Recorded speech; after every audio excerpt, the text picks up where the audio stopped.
Would you welcome Dr. Steve Deneff?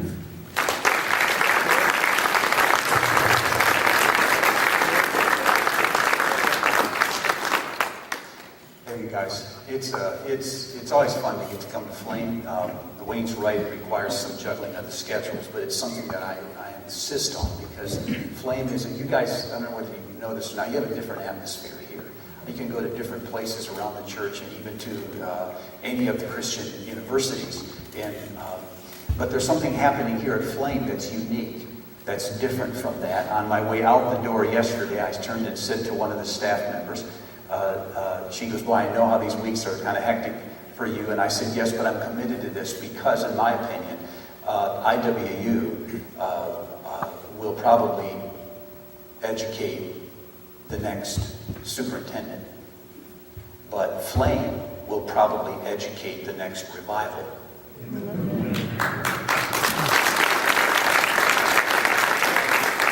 I don't mean that in a disparaging way towards any of the universities because God knows we need superintendents. But we know we need revival.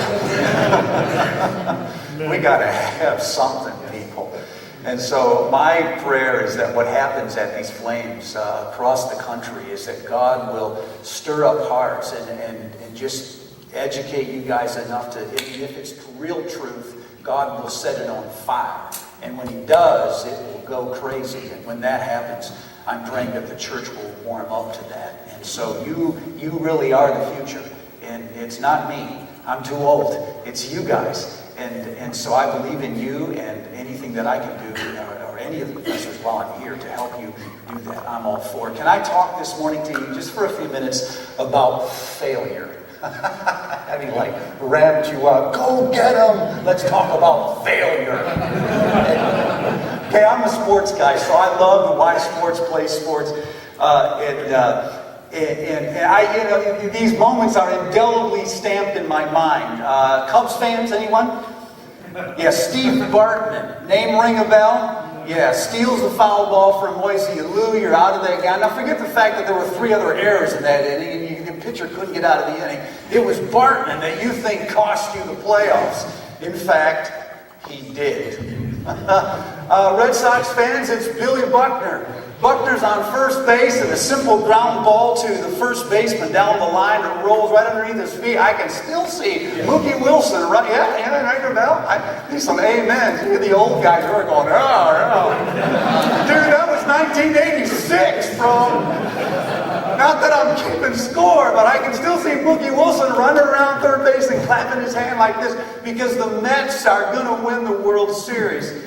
On that play, way back is Roy Wrong-Way Regals, who picks up a loose ball, runs the opposite way. Own teammate tackles on the 1-yard line. They have to punt, causes a safety. They lose the game. UCal does 8-7 on a safety. I mean, in my mind, I have these moments. Darius Washington, Memphis State at the free throw, down 75-73. He's got 3 free throws. He's shooting 72% from the stripe. He's got 22 points in the game, leading scorer. He looks at the coach and he winks. Dude, there are zeros on the clock. And he winks. And he promptly drops the first one, and then he misses the second one.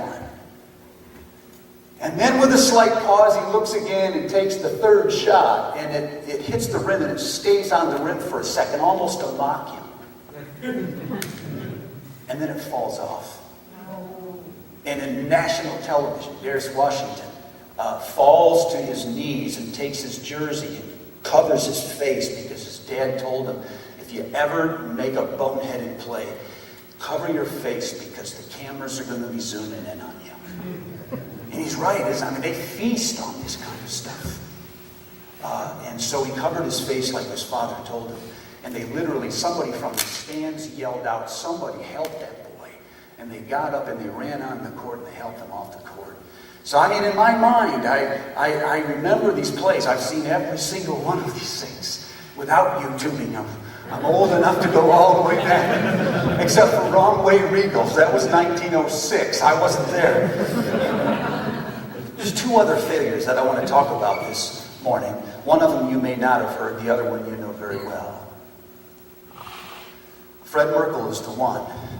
Fred Merkle plays for the New York Giants. That was back when the Giants were a baseball team. September 23rd, 1908. The Giants are one of 3 teams in playoff contention. Merkle's a rookie. He's 19 years old. Fred Tenney, who normally plays his position, is sick with a stomach flu, can't play. Manager simply says, go in and play, young boy. And so it's the bottom of the 9th inning. There's guys on first and third. Moose McCormick is on third base. Merkle's on first base. And Al Britwell is up to bat. The score is tied against the Cubs 1-1. Getting the picture? Al Britwell gets up and he promptly singles to center field. That sends Moose McCormick, just like Mookie Wilson, coming home, clapping his hands, and he's stepping on home plate for what should have been the winning run. As he touched home plate, the crowd poured out of the stands and onto the field. Merkle, nobody knows what happens, is somewhere between first and second base. And while the crowd is pouring onto the field, Frank Chance, the manager for the Cubs, comes storming out of the dugout. He insists that they throw the ball in from center field, get the ball to second base, which they do. Second baseman steps on second base. He then orders the umpire, Hank O'Day, to rule Merkle out. You see, the rule is that even though the winning run scores, the dude on first has got to advance to second base. Once you step on second base, then you're free to go to the dugout, but you gotta hit second base. It was the blooper that changed the game, actually. And so, as the crowd comes on, the steps on second base, Hank O'Day does what he's told. He calls Merkle out. And now the field is full of fans. They can't get him off the field. The umpire rules the game a tie, says they have to replay the game at the end of the season. And so on October 3rd, 1908, the Cubs and the Giants replay the game, and as fate would have it, they are tied. And this time the Cubs prevail 4-2. And the Giants' season is over. From that moment on, everywhere Fred Merkle went, he heard the same thing. Hey, Merkle, don't forget to touch second base. You bonehead! I mean, Giants fans back then are like Red Sox fans. They didn't like to win. They needed to win, you know? They loved it.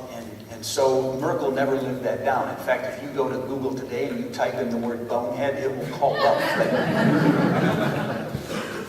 Forget the fact that Fred Merkle batted almost 300 for his career. Forget the fact that he played in 5 different World Series, batted in 700 runs at a time when the baseball was not as live as it is today. He actually was one of the most aggressive players in the game, according to his manager, but all of that got washed out on the day Merkle forgot to touch second base. I have a lot of sympathy for Merkle because many times I've done things, I've made boneheaded plays in things I was supposed to be good at. I'm not talking about silly things. I'm talking about big things. I'm talking about spiritual things. I've screwed up spiritually, and I was supposed to be good at this. Have you? Have you ever let yourself down? Ever? Imagine you're Peter. That's the second guy. You have a heart of gold, but you get your foot in your mouth, you know?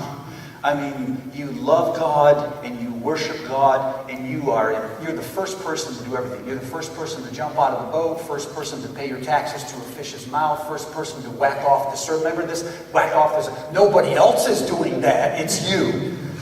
Okay? You're not only the first person to speak, sometimes you're the one who says what everybody else is thinking, but they're afraid to say.